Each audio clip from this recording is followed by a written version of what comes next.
এখানে পড়ে পড়ে মরার মতো ঘুমাচ্ছ কেন? হ্যাঁ, কাজকর্মে যাওয়া লাগবে না নাকি? আজ 2 দিন ধরে কাজে যাচ্ছ না, সংসার কি করে চলবে শুনি? বউ, এই সকাল সকাল কানের মাথা কাস না তো, আমাকে একটু ঘুমাতে দে। আমার শরীরটা একদমই ভালো না। আমার পেটের মধ্যে কেমন যেন গুড়গুড় করছে, মাথা বনবন করছে, কানের মধ্যে শাঁসা করছে। ও মা, বলে কি গো? আর কোনো রোগ হয়নি তো তোমার? শুধু এই কয়টা রোগ হয়েছে নাকি তোমার? এই অল্প রোগ তো এক্ষুনি সেরে যাবে। একটু বেশি রোগের কথা বলো গো। না, তোকে নিয়ে আমি আর পারি না। বললাম সকাল সকাল ঝগড়া করবার কোনো ইচ্ছে নেই তোর সাথে আমার। যা তো বউ, যেখানে যাচ্ছিলি সেখানে যা, আমাকে একটু ঘুমাতে দে। বলছি, তোকে যে বললাম আমার শরীর খারাপ, বিশ্বাস করছিস না তো? না না না, আমি কি করে বিশ্বাস করব? এইটাই তো তোমার রোজকার নাটক। তুমি তো কাজের ভয়ে রোজ একটা না একটা বাহানা বানাও। আজ এইটা তো কাল নতুন একটা বাহানা। কি অশান্তি, কি অশান্তি! আমি কি করে বোঝাবো তোমাকে যে সত্যি আমার শরীরটা ভালো নেই? যা ভালো লাগে করো তুমি, আমি এই চললুম। যাক বাবা, আপদ বিদে হয়েছে। সারাক্ষণ শুধু কাজ আর কাজ। এখন আমি শান্তি করে ঘুমাই।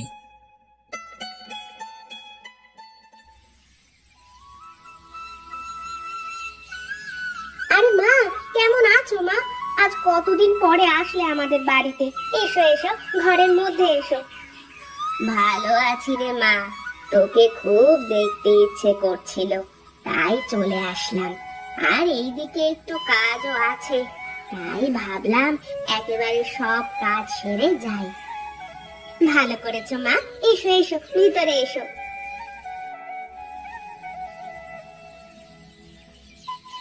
কিরে মালতী, আজ তুই রেগে আছিস কেন রে? কি হয়েছে তোর? আর সে কথা বলো না মা। তোমার জামাইটা যা হয়েছে না, সারাদিন কাজকর্ম কিচ্ছু করবে না, শুধু পড়ে পড়ে ঘুমাবে, আর সব জ্বালা আমাকে পোহাতে হবে। আমার জীবনটা একেবারে নরক হয়ে গেল। আরে কিছু বেটা মানুষ এমন একটু ভবঘুরে স্বভাবের হয়। একটা বাচ্চা কাচ্চা হলে কাঁধে দায়িত্ব পড়লে দেখবি সব ঠিক হয়ে গেছে। না, এ মানুষ ঠিক হবার মানুষ নয় গো মা। আমি কত বোঝাই, ও আমার একটা কথা এক কান দিয়ে ঢুকিয়ে আরেক কান দিয়ে বের করে দেয়। আরে হবে রে হবে, ও তো এমন ভবঘুরে মানুষ দেখলাম বিয়ের পর ঠিক হয়েছে, আর না হলে বাপ হওয়ার পরে ঠিক হয়েছে। জানিস, তোর বাবাও ঠিক এইরকম ছিল।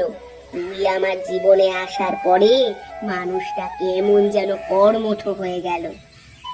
দুনিয়া উল্টে গেলেও ঠিক হবে না মা। তুমি ওকে চেনো না, তাই এমন কথা বলছো। আমি আজ 2 বছরে ওকে হাড়ে হাড়ে চিনে গেছি। আচ্ছা শোন, আমার কাছে একটা বুদ্ধি আছে। আমার কথা মতো কাজ কর, দেখবি সব ঠিক হয়ে যাবে। কি বুদ্ধি মা?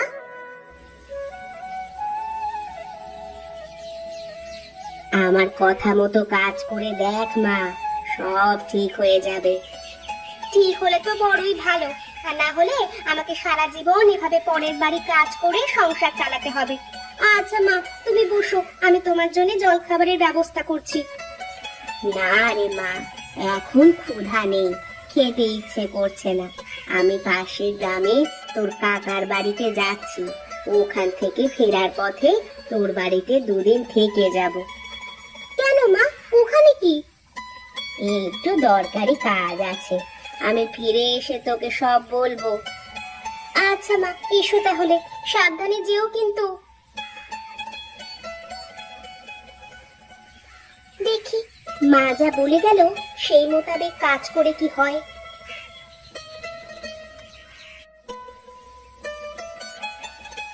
আহা, কি গন্ধ, কি গন্ধ! এত ভালো গন্ধ আসছে চিংড়ি মাছের। তা কোথায় পেয়েছো গো চিংড়ি মাছ কিন্নি? আমি তো চিংড়ি মাছ কিনিনি বহুদিন। তা কিনবে কি করে বলো?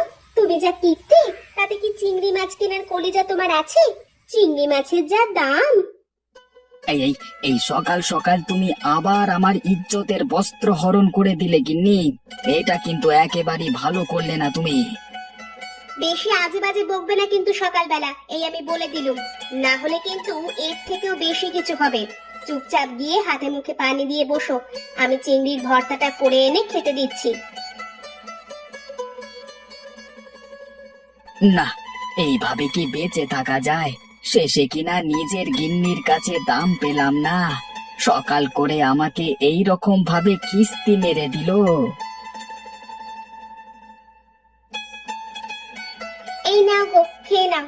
সারা রাত কত কষ্ট করে ঘুমিয়েছো, আবার সকালবেলা কত কষ্ট করে ঘুম থেকে উঠে হাত মুখ ধুয়ে নাও, এই গালটা খেয়ে দিয়ে আবার ঘুমাতে যাও। না, কেসটা কি? ভাবটা তো খুব একটা সুবিধের ঠেকছে না। ডাল মে জরুর কুছ কালা হ্যায়। দেখতে হচ্ছে তো ব্যাপারটা। বউয়ের মুখ দিয়ে মধু ঝরবার কারণ কি? কি মতলব এঁটেছে বউ আমার? আচ্ছা বউ, এই চিংড়ি মাছ কোথা থেকে এসেছে সেটা তো আমাকে বললে না। কোথায় পেয়েছো চিংড়ি মাছ না বললে যে এই চিংড়ি মাছ আমার গলা দিয়ে নামবে না, আমার গলায় গিয়ে আটকে যাবে। এই শোনো না, তোমার সাথে আমি এতদিন অনেক খারাপ ব্যবহার করেছি, তুমি আমাকে মাফ করে দিও। হাজার হোক তুমি তো আমার স্বামী, তোমার সাথে এমন ব্যবহার করা আমার একদম উচিত হয়নি গো। তোমার কি হয়েছে বলো তো বউ? আজ হঠাৎ এমন করছো কেন? সকালে আমাকে নিয়ে কত কিস্তি করলে, আর এখন তোমার মুখ দিয়ে মধু ঝরছে কেন? আজ সকালে মা এসেছিল, বুঝেছো? মাকে আমি তোমার কথা বললাম যে তুমি কোনো কাজ করো না, তাই মা আমাকে বুঝিয়ে গেছেন। হয়তো আমারই কোনো ভুল হয়েছে, যার কারণে তুমি এমন করছো। যদি আমার কোনো ভুল হয়ে থাকে তাহলে আমাকে মাফ করে দিও, আমি আর কোনোদিন তোমার সাথে খারাপ ব্যবহার করব না গো। আচ্ছা, এবার বুঝলাম। তার মানে মা চিংড়ি মাছগুলো দিয়ে গেছে। তা মা কোথায়? মাকে তো দেখছি না, সে কি চলে গেছে? হ্যাঁ গো, মা পাশের গ্রামের কাকাদের বাড়িতে গেছে। কাকাদের বাড়ি থেকে ফেরার পথে মা আমাদের বাড়িতে দুদিন থেকে তারপরে যাবেন। তুমি নাও, এত চিন্তা না করে খেয়ে নাও।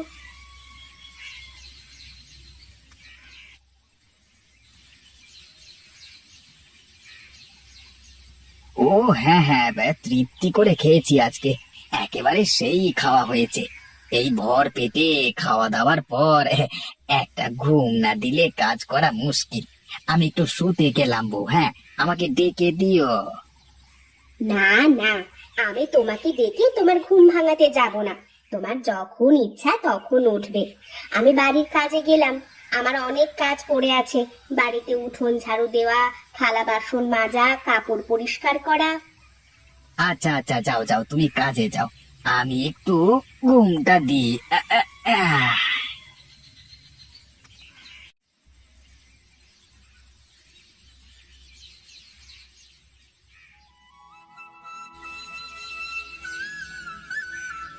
বউ, ঘরে কি আছে? চারটি দাও দেখি, কটা খেয়ে দেখি।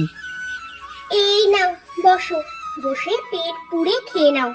আজকেও আমি তোমার জন্য চিংড়ি ভর্তা করেছি। কি গো বউ, কালকে সকাল বেলায় চিংড়ি ভর্তা করলে, আজও আবার চিংড়ি ভর্তা করলে, তা কারণটা কি বউ? চিংড়ি ছাড়া কি আর কিছু রান্না করতে পারছো না? এই চিংড়ি মাছ কি প্রতিবেলা খেতে ভালো লাগে? ঘরে তো তেমন কিছুই নেই, কটা চাল পড়েছিল, তাই সিদ্ধ করে রেখেছি। আজ দুদিন তোমাকে ভাত খাইয়ে আমি পানি খেয়ে শুয়ে পড়ি, কিন্তু দেখো আজ চালটাও শেষ হয়ে গেল। সব জায়গায় কাজ খুঁজেছি, কিন্তু কোথাও কাজ পেলাম না, তাই তো বাধ্য হয়ে চিংড়ি ভর্তা করেছি। এরপর থেকে সব ওয়াক্তেই এই চিংড়ি খেতে হবে। ও আচ্ছা আচ্ছা, দাও দাও, কটা চিংড়ি ভর্তা দিয়েই খেতে দাও দেখি। এই নাও।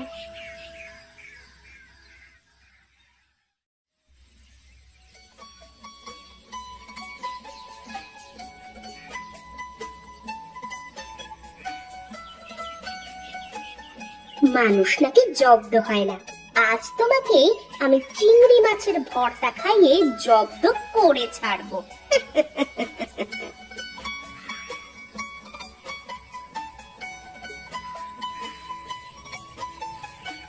এসেছো তুমি মা? এসো এসো, বসো এখানে। তা মা, বল তোর কি খবর? কি ভাব বুঝলি? জামাইয়ের কোনো পরিবর্তন বুঝতে পারছিস নাকি? হ্যাঁ গো মা, তোমার জামাইয়ের গায়ে জ্বালা ধরে যাচ্ছে। 2 দিন চিংড়ি খেয়েই উসবি শুরু হয়ে গেছে। আজ থেকে তো ডোজ আবার বাড়াবো। আজ আমি চিংড়ি শুটকি তোমার জামাইয়ের বালিশের মধ্যে রেখে দিয়েছি। সারা রাত ওই চিংড়ির গন্ধ শুকবে। আর আজকে থেকে 3 বেলা চিংড়ি খাওয়াবো তোমার জামাইকে। দেখি এবার তোমার জামাই কি করে। আরে জামাই আর এই চিংড়ির চাপ নিতে পারবে না। মানুষ রোজ রোজ একই জিনিসে বিরক্ত হয়ে পড়ে। হ্যাঁ মা, তাই তো দেখছি। আচ্ছা মা, তুমি ঘরে যাও। ওগো শুনছো, মা এসেছে। ঘরে তো তেমন কিছু নেই, আমাদের দেশি মোরগটা কেটে রান্না করি। এই যাও যাও, অনেকদিন দেশি মুরগি খাই না। তুমি বেশ ভালো করে জম্পেশ করে রান্না করো তো, আজকে জমিয়ে খাবো। ওগো, মা তো 2-4 দিন থাকবে। মোরগটা রান্না করে একদিনে খেয়ে ফেললে পরে কি খাওয়াবো বলো তো? একটা কাজ করি, মুরগিটা রান্না করে রাখি, আর প্রতিদিন মাকে খাওয়ানো যাবে, আর আমরা না হয় চিংড়ি দিয়ে কাজ চালিয়ে নেব। আমি চলি গো, তুমি ওঠো, আমি খাবার দিচ্ছি তোমাকে।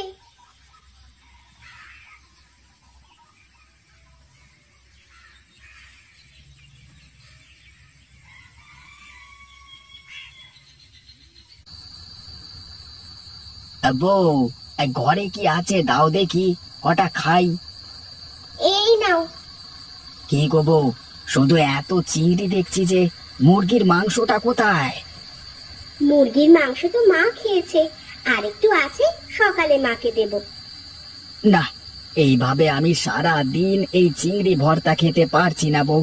আমি আর অমন করব না, আমি কাল থেকে কাজে যাব। সত্যি তুমি কাজে যাবে?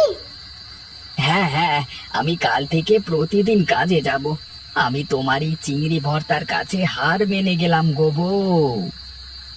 মানুষ নাকি জব্দ হয় না।